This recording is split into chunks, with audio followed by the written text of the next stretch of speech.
할렐루야. 이 자리 가운데 나오신 성도님들 사랑하고 축복합니다. 포에마의 찬양과 또 오가온 전사님의 기도와 에베네셀의 이 합창이 삼위일체 같았습니다. 귀한 은혜의 바톤 감사하고 또 그 은혜에 이어 귀한 은혜의 말씀의 시간이 되도록 기도하며 선포하도록 하겠습니다. 이 시간이 특별히 하나님께서 주신 은혜와 사랑으로 회복되어지는 시간 되기를 간절히 소망합니다.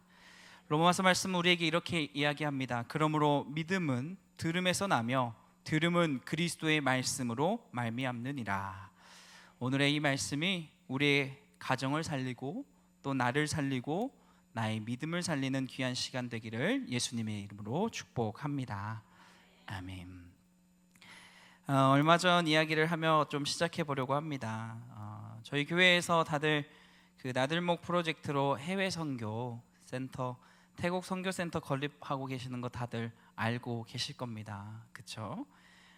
미얀마 선교를 거점으로 해서 이제 그 근처 국경 지역인 이 태국에 선교센터를 건립하고 있습니다. 왜냐하면 이 미얀마 사람들과 태국 사람들은 이 간단한 신분 확인만으로 그 국경을 잘 넘나들 수 있기 때문에 하나님의 인도하심으로 태국에 잘 건립되고 있는 중입니다. 그래서 아마 공식적으로 이제 어떤 설명이나 이런 것들이 있을 것 같아서 제가 살짝만 스포하자면 아름다운 곳에 너무 잘 진행되고 있습니다. 나머지는 비밀입니다.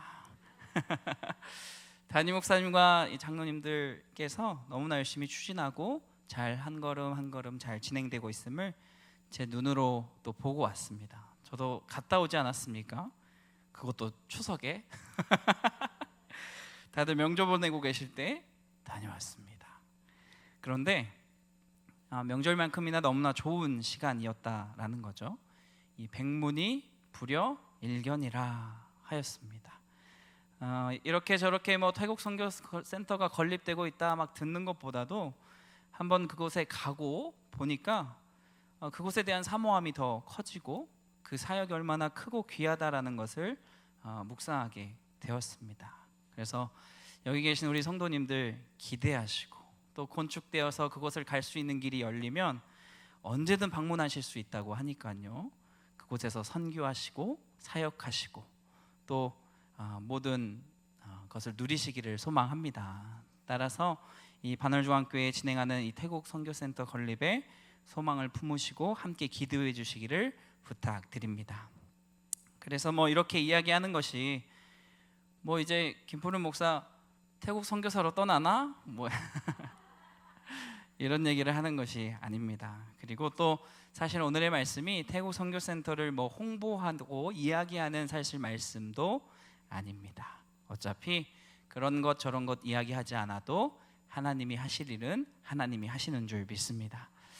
하지만 분명 잊지 말아야 하고 분명 우리가 알아야 될 것이 그 선교지를 가며 묵상하고 말씀으로 하나님이 알게 하셨다라는 거죠. 무엇일까?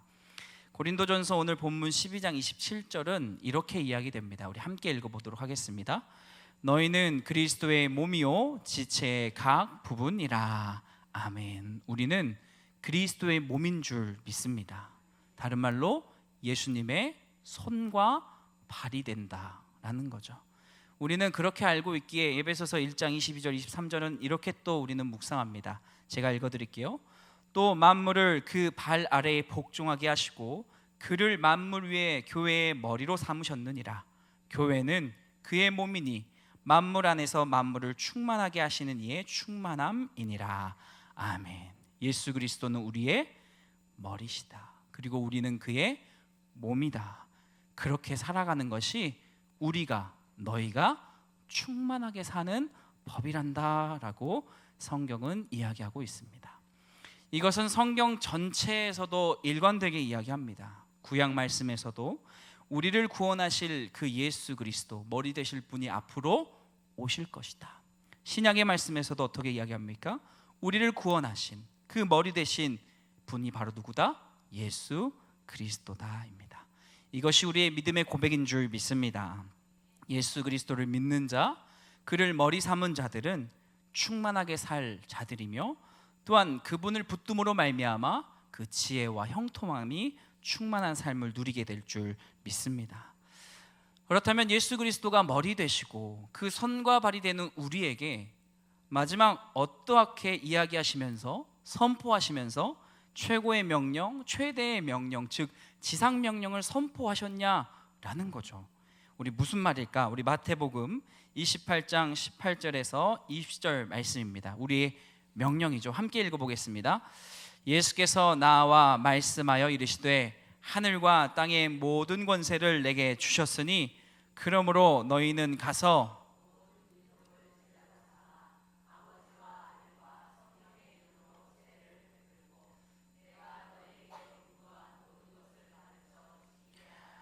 볼지어다 내가 세상 끝날까지 너희와 항상 함께 있으리라 하시니라. 아멘. 예수님께서 우리의 머리 되시며 항상 함께 하겠노라라고 이야기하시면서 우리에게 지상 명령으로 이야기하셨던 것은 바로 뭐냐? 선교적 사명이다라는 겁니다. 오늘 말씀 제목이 무엇이었습니까? 선교적 사명은 누구에게도 나에게도 김푸른에게도 만 아니라 누구에게도 나에게도 바로 있다라는 겁니다. 태국을 갔다 온 김푸른 목사에게만 감동을 주시는 게 아니라 우리의 머리 되신 그 예수 그리스도께서 우리 모두에게도 동일하게 선포하시고 동일하게 이야기하신다는 것.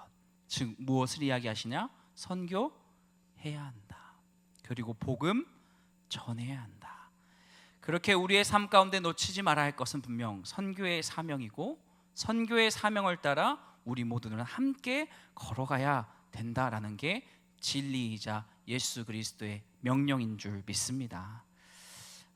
사실 이 미얀마 땅 자체는 저는 보지 못했죠. 왜냐하면 이 태국을 다녀왔으니까요. 근데 이 선교의 땅을 직접 보고 또 간접적으로 그러한 미얀마 땅이 어떤 땅이다, 태국 땅이 어떤 땅이다 이런 것을 듣곤 하니까 이 선교라는 것이 얼마나 필요한 것인지 그리고 도움이 얼마나 필요한 것인지 알게 되었습니다. 제 눈으로도 살짝 보긴 했지만 선교사님이신 이종숙 선교사님과 황승원 선교사님의 이 선교 사역을 쭉 나눠 보니까 그곳에 선교사가 필요하다. 그리고 더 나아가 그곳을 목회할 목회자가 양육되어져야 된다라는 것을 깨닫게 되었습니다. 이 미얀마 땅이라는 것은요, 이렇게 하니까 저 미얀마 선교사 같은데, 미얀마 땅은 이 프랑스와 영국을 합친 만한 땅 크기입니다. 그러니까 동남아시아에서 가장 큰 땅 어디? 미얀마. 한국보다 몇 배 커요? 3배가 큽니다. 근데 그 큰 땅에 한국인 선교사님이 몇 분 계실까요? 9가정이 있답니다. 그 큰 땅에 9가정. 미얀마 땅 인구수 5,500만 명. 한국보다도 더 많은 사람이 사는데 그 땅에 선교사 9가정. 이것만 낳고 봐도 우리는 그 땅을 품고 선교를 가시던지 아니면 선교사를 키워낼 수 있는 현지 목회자가 양성될 수 있는 그러한 것들을 서포트 해줘야 한다라는 겁니다. 이 반월중앙교회가 바로 이것을 감당하기 위해 열심히 나아가고 있는 겁니다. 이 외에도 들어보면 선교가 필요한 땅은 너무나도 많은 것이죠. 그리고 그 땅들은 복음이 절실하게 필요한 땅들이며 그 복음이 필요한 땅은 여전히 무궁무진하다라는 겁니다. 사실 한국의 복음과 여러 너무나도 많은 교회, 지금은 아닐지 몰라도 예전에는 편의점 수보다 교회가 많다 그랬습니다. 그러함 속에 우리가 갇혀 있어 선교라는 사명을 때로 잃고 살진 않나라는 생각을 하지만 이 선교라는 것, 예수님께서 우리에게 주신 최대 명령인 이 복음을 전하는 것은 분명 일어나야 되는 줄 믿습니다. 그 섬김의 길 가운데 불길같이 우리 반월중앙교회가 일어나 사용되기를 간절히 소망합니다. 사실 이 반월중앙교회는 선교하는 교회로 유명한 거 다들 아시죠? 맞아요. 제가 원래 어린 시절에 단기 선교도 이곳저곳 많이 다녔습니다. 그래서 인도도 가보고 필리핀도 여러 번 가보고 여러 다른 나라들도 많이 갔는데 제가 그래서 제 마음 가운데 이 선교하는 교회를 늘 품고 목회를 걸어가고 있습니다. 근데 2018년에 제가 여기 처음 왔지 않습니까? 근데 반월중앙교회가 그런 교회다라고 합니다. 그래서 제가 그때 첫 간증 때 이곳이 하나님이 정말 보내신 교회인 줄 간증했다라는 거죠. 김푸른 전도사 시절에 우리는 그렇게 우리 안에 어떤 선교가 어떤 선교사님들이 하는 일, 남일처럼 여겨지는 것이 아니라 이 최전방 부대에서 전쟁으로 함께 싸우는 그들처럼 동참하든지 아니면 그들을 지원하는 보급 부대처럼 그 역할을 우리 안에 품고 살아가야 되는 줄 믿습니다. 우리는 선교적 사명을 가진 자들인 줄 믿습니다. 그런데 사실 이 선교에 대한 묵상이 여기서 멈췄던 감만은 아닙니다. 이번 태국 선교센터를 갔다 오면서 하나님께서 또한 감동을 주시고 은혜로 채워주신 부분이 한 가지 더 있었습니다. 그것은 언제였냐? 그 은혜는 이제 선교사님과 함께 식사하며 대화하던 때였습니다. 미얀마와 태국은 오히려 그 믿는 자들은 심지어 자기 그 주민등록에 종교를 적어야 된다 하더라고요. 그러니까 기독교를 받아들인 자들은 담대히 받아들이고 또 순수한 믿음으로 잘 믿는다라고 이야기를 들었습니다. 근데 선교사님들 사이에 이런 이야기를 다들 하신다고 합니다. 이 선교사님들끼리 모이면 이 현지 이야기도 하지만 자신들의 고향인 어디를 또 이야기하겠어요? 이 한국에 대해서 이야기를 한다라는 거죠.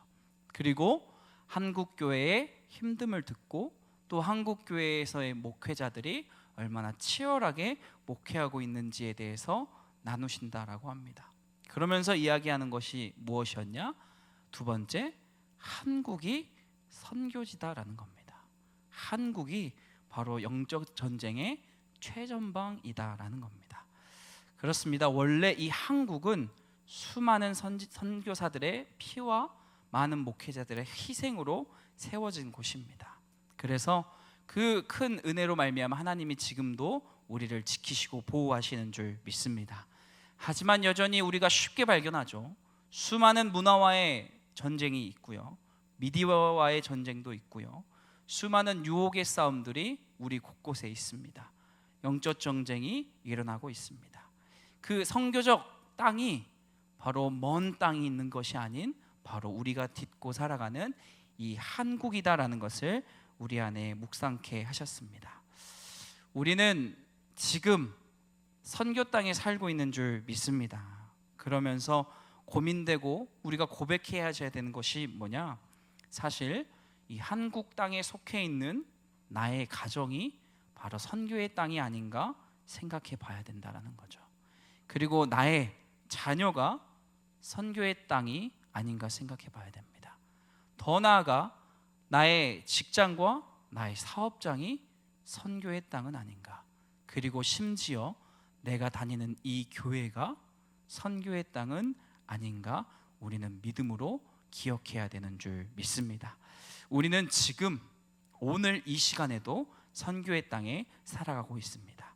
오늘 본문 28절과 30절은 이렇게 고백됩니다. 오늘 본문 말씀 한 번 더 읽어보겠습니다. 하나님이 교회 중에 몇을 세우셨으니 첫째는 사도요, 둘째는 선지자요, 셋째는 교사요, 그 다음은 능력을 행하는 자요, 그 다음은 병 고치는 은사와 서로 돕는 것과 다스리는 것과 각종 방언을 말하는 것이라. 다 사도에겠느냐?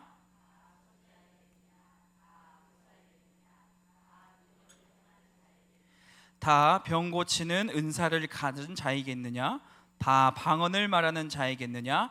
다 통역하는 자이겠느냐? 아멘.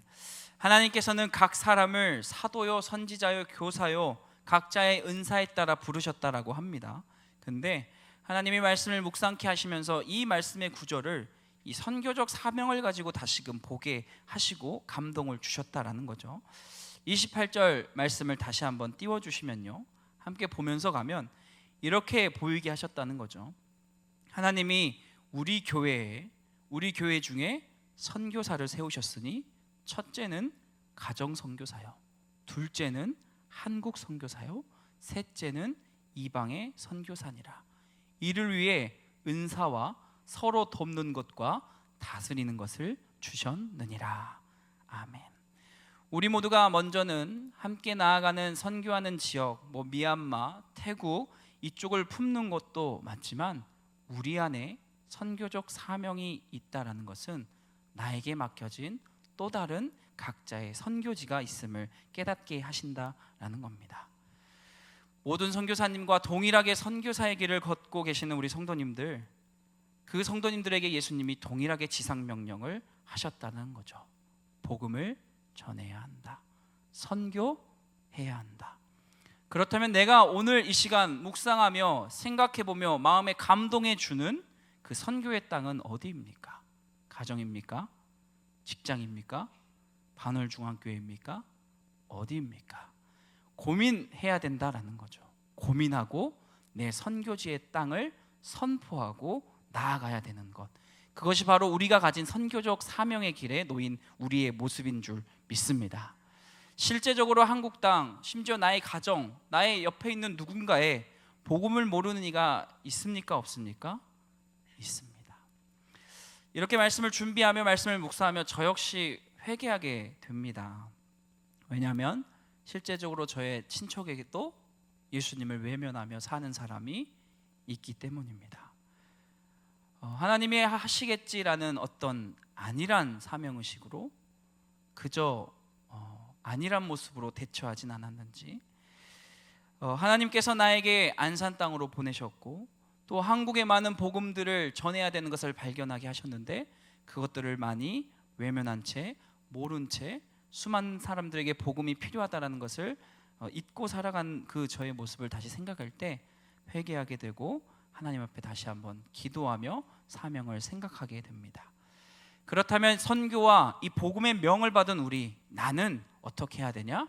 선교해야 한다는 겁니다. 그리고 복음 전해야 하는 줄 믿습니다. 여기 계신 모든 성도님들에게 선교적 사명이 있으시다는 것을 기억하시기를 간절히 소망합니다. 이를 기억하며 살아간다는 건 앞서 잠깐 이야기했지만, 예를 들면 태국 선교센터를 위해 함께 나아가자라는 어떤 믿음의 선포와 사명이 주어졌다면 태국 선교센터를 위해 생각하고 그걸로 살면 나의 사명은 어느 정도 되겠지라는 이런 모습이 아니라, 정말 내가 말씀만 듣고 생각만 하는 것으로 위안을 삼는 것이 아니라 어떤 다른 선교사님들이 걷는 그 길을 내가 같이 걷는 것으로 착각하며 사는 것이 아니라 나 역시도 선교사임을 기억하여 직접 뛰어야 된다라는 겁니다. 나에게 주어진 그 선교의 자리에 내가 나아가야 된다라는 것이죠. 내가 가정의 선교사로 선포되었다면 그곳 가운데 복음을 전하고 인과기도 시키는 것을 담대히 나아가야 될 줄 믿습니다. 언젠간 되겠지가 아니라 적극적으로 선교 전략을 짜야 하며 적극적으로 내가 그 사명 가운데 뛰어들 모습으로 살아가야 된다라는 겁니다. 내가 그곳 가운데 작전 장교가 되어야 된다라는 거죠. 이 작전 장교 이야기를 하니까 인천 상륙 작전이 생각나더라고요. 그것을 진두지휘한 사람이 누구였습니까? 메가더. 근데 당시 인천 상륙 작전의 성공 확률이 몇인 줄 아십니까? 5,000대 1이었습니다.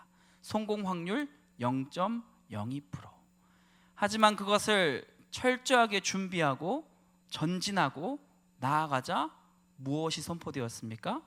이 땅에, 한국 땅에 자유가 선포되었다라는 겁니다. 우리는 이같이 우리의 선교직 가운데 전략을 짜야 하고 담대히 나아가야 되고 안일하게 생각하면 안 되는 줄 믿습니다. 우리는 선교적 사명을 품은 자들인 줄 믿습니다. 만일 이렇게 이야기할 수 있습니다. 만약 내가 선교사를 파송하는 데 힘을 썼습니다. 이제 다른 말로 표현하면 후원회죠. 후원회인데 선교사님이 가만 보니까 맨날 그 나라 어디 여행만 가고 복음 전해지겠죠, 함께 기도해 주세요 말만 하고 어떻게든 되겠지 이런 태도면 후원 계속 하실 수 있으시겠습니까? 하나님도 마찬가지실 것 같습니다. 우리의 삶에, 각자의 삶에 선교지를 주셨고 보내셨는데 그 땅을, 그 가정을 한국을 안일하게 생각하면 우리한테 믿고 맡기실 수 있으실까요? 없다라는 겁니다. 따라서 우리는 다시 한번 강조하는데 선교적 사명이 모두가 있음을 기억하셔서 그 명령에 따라 최선으로 나아가시는 저와 성도님들 되시기를 간절히 소망합니다. 아멘. 말씀을 마무리하며 나아갑니다. 오늘 말씀 선교적 사명은 나에게도 있습니다 입니다. 여기 계신 모든 성도님들이 선교사인 줄 믿습니다. 저도 반월중앙교회 선교사로 부름받았다 믿습니다. 그래서 반월중앙교회 목회자로 이 자리에 세워져 있겠죠. 그리고 저 또한 가정이 있습니다. 하나님이 가정을 교회라 하셨습니다. 날 가정에 선교사로 보내셨구나. 그리고 한국 땅에 나고 자라게 하셨습니다. 하나님의 수많은 순교의 피를 먹고 은혜 받게 하셨습니다. 그러면 나도 한국의 선교사임을 깨닫게 합니다. 여기 있는 성도님들 평신도로서 선교사 부름을 받으신 줄 믿습니다. 그리고 각자 맡겨진 사명이 있습니다. 가정, 교회, 직장, 자녀, 내게 감당할 맡겨주신 선교지가 분명 있습니다. 따라서 이 사명을 놓치지 아니하시기를 간절히 소망합니다. 미얀마 땅이나 어떤 다른 해외 선교의 땅을 품고 있는 분들은 그것을 지속적으로 품으며 선교사의 역할을 감당하며 나아가기를 간절히 소망합니다. 그리고 함께 선교사의 사명을 기억하며 기도하며 나아갈 때 우리의 가정을 회복하는 역사함이 있을 줄 믿습니다. 우리의 직장도, 우리의 교회도, 안산 땅에도, 한국에도 우리의 모든 선교사로 세워진 그 땅 가운데 하나님 앞에 맡겨드리고 함께 그 사명을 묵도하며 소망하고 그리고 전진하기를 간절히 소망합니다. 예수님은 몸소 그 사랑을 보여주시며 나아가셨습니다. 선교사의 길이란 몸소 보여주는 길인 것 같습니다. 예수님의 복음 사역은 대적할 것은 분명 대적하셨습니다. 하지만 인간 대 인간으로 인격적인 만남 속에 늘 들어가신 분입니다. 헐벗고 굶주린 자의 삶 속에 들어가셨던 분, 그것이 바로 우리 선교의 모습인 줄 믿습니다. 따라서 선교적 사명이 있으신 성도님들, 우리는 예수님처럼 사랑하며 선교해야 될 줄 믿습니다. 따라서 가정에서 엄마 선교사라면 예수님이 보여주신 사랑의 어머니가 되어야 될 줄 믿습니다. 직장에서는 직장에 합당한 모습의 선교사가 되어야 될 것이고요. 교회에서는 교회에게 맡겨진, 나에게 맡겨진 은혜와 사랑의 모습으로 함께 더불어 성도들과 교제하며 선교사가 되어주시기를 간절히 소망합니다. 선교사님들의 여러 이야기를 들어보면 이렇습니다. 화려한 것, 좋은 것, 눈에 막 띄어질 것, 그 나라의 어린이들이 막 좋아 환장할 것, 이런 특별한 것으로 갔을 땐 그 행사를 할 때 잠깐 모입니다. 하지만 그들이 먹는 것을 함께 먹고 그들이 자는 곳에 함께 자고 그들과 함께 했을 때 복음이 전해진다고 합니다. 각자의 선교지 가운데 함께 하심으로, 예수님을 닮으심으로 꼭 선교사의 사명, 그 선교적 사명에 승리하시는 저와 성도님들 되기를 간절히 축복합니다. 아멘. 기도하겠습니다. 사랑과 은혜가 풍성하신 하나님, 우리에게는, 나에게는 선교적 사명이 있는 줄 믿습니다. 주님, 그것이 해외 선교를 품는, 물론 그런 사명도 있음에 분명합니다. 하지만 주님, 이 땅 가운데 나에게 주어준 선교지는 가정도, 직장도, 모든 안상 땅, 이 한국 땅에도 다 있는 줄 믿습니다. 주님, 그것을 품고 기도하고 선교적으로 나아갈 수 있는 저와 성도님들 될 수 있도록 인도하여 주시옵소서. 예수님께서 우리에게 다가와 은혜와 사랑을 부어주셨던 것처럼 우리 역시 그곳에 나아가 예수님의 사랑과 은혜를 베풀 수 있는 선교사로 사용하여 주시옵소서. 우리의 모든 것을 인도하시고 함께 하실 예수 그리스도 이름으로 기도하옵나이다.